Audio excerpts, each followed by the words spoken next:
त्यांच्या सर्व सवंगड्यांनी मेहनत घेतली, त्यांचंही मनापासून या ठिकाणी मी आभार व्यक्त करतो शिक्षण विभागाच्या वतीनं.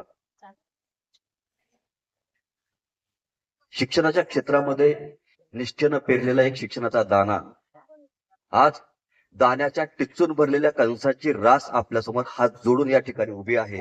हे आपण खऱ्या अर्थानं कमवलेलं वैभव या ठिकाणी पाहायला मिळतंय. त्याचाही मला नितांत अभिमान वाटतो.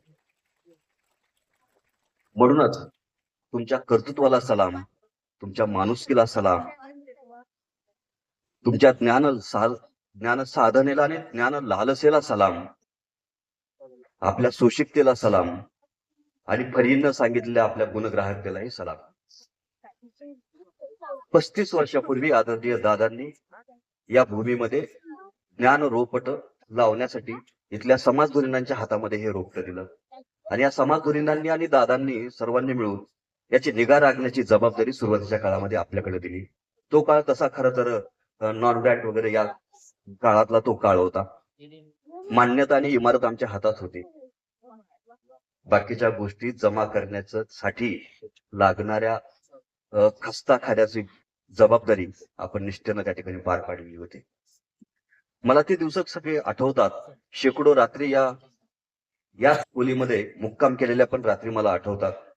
दिवाळीची सुट्टी विद्यार्थ्यांना असायची, काही शिक्षकांना असायची, उन्हाळ्याची सुट्टी सगळ्यांना असायची, परंतु त्या सुट्टीचा कधी आपण उपयोग घेतलाय असं मला कधी दिसलेलं नव्हतं त्या काळामध्ये. या ठिकाणी आपण सतत असायचा. कारण की रुळलेले वाटून चालणं फार सोपं असतं, परंतु नव्या वाटा निर्माण करताना वाटेतले काटे वेचावे लागतात आणि ते काटे वेचताना रक्ताळलेले हात आपले मला दिसतात. त्यासाठी सुद्धा तुम्हाला माझा मनापासून सलाम आहे. सर राजेसाहेब, आमचं नाही, आमचं नातं जरा वेगळं. हे काय नातं, हे आमच्या मामाचे चिरंजीव, हे आमच्या मंडळीचे भाऊ, हे माझे मित्र, हे माझे दाजी, हे माझे सल्लागार आणि सगळ्यात महत्त्वाचं हे माझे मदतगार. या सगळ्या नात्यानं मला प्रत्येक नातं त्यांनी कसं. तो काळ मला आठवतो. मी मामाच्या गावाला या ठिकाणी यायचो. मामाच्या घरी थोड्या वेळ थांबलो की संजू सरांच्या घरी जायचो.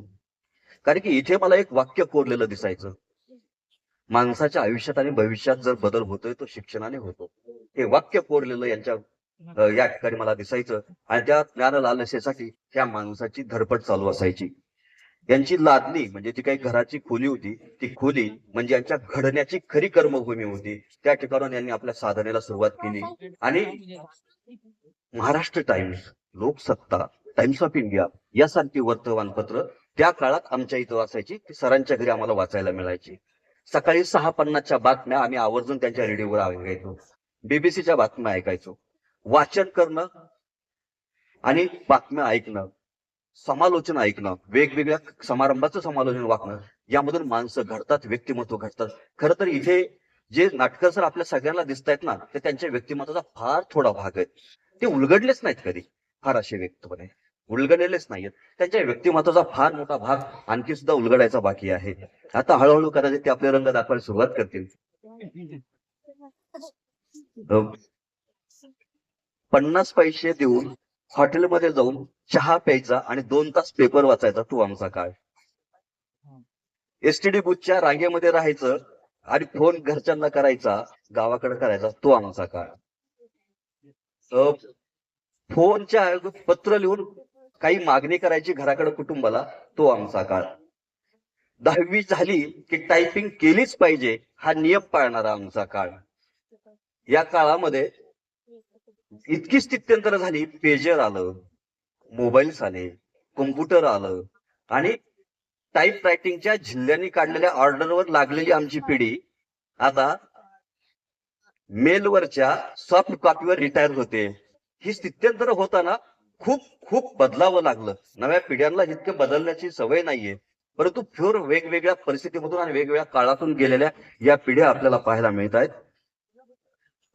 पण ज्याला परिस्थितीची जाणीव असते त्याला परिस्थिती शरण येते, हे नक्कीच सर तुमच्याकडे पाहून नक्की आम्हाला कळतं आहे. बालेपीर, आता बीड मधलं नगर रोड ज्याला आपण म्हणतो ते बालेपीर आणि कारंजा मधलं पिंगळे गल्ली. पिंगळे गल्लीपासून बालेपीरच्या ITI मध्ये पायी चालत जाणं असो, की आत्ताच छत्रपती संभाजीनगर मधल्या उस्मानपुऱ्यामधून विद्यापीठामध्ये पायी चालत जाणं असो, ही गोष्ट फक्त ऐकायला आणि पाहायलाच फक्त बरी वाटते, करायला इतकी सोपी नाहीये.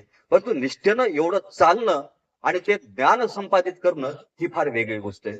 एक प्रसंग या ठिकाणी सांगायला हरकत नाही सर, तुमची क्षमा मागून सांगतो. पलीकडे ज्या साष्ट पिंपळगावच्या ठिकाणी सर शिकायला जात होते, तिथं इंग्रजी शिकणाऱ्या शिक्षकाने टेन शब्द लिहिला आणि टेन्स हा पण शब्द लिहिला. आणि टेन्स म्हणजे काय असं विचारलं, त्यास आमच्या गुरुजीने त्यावेळेचं उत्तर दिलेलं होतं, टेन्स म्हणजे अनेक दहा. टेन्स म्हणजे अनेक दहा. परंतु सरांनी स्वतःमध्ये एवढा आमूलाग्र बदल केला, इंग्रजीवर प्रभुत्व मिळालं. मला या ठिकाणी सांगताना नम्रपणे आनंद आणि अभिमान या गोष्टीचा वाटतो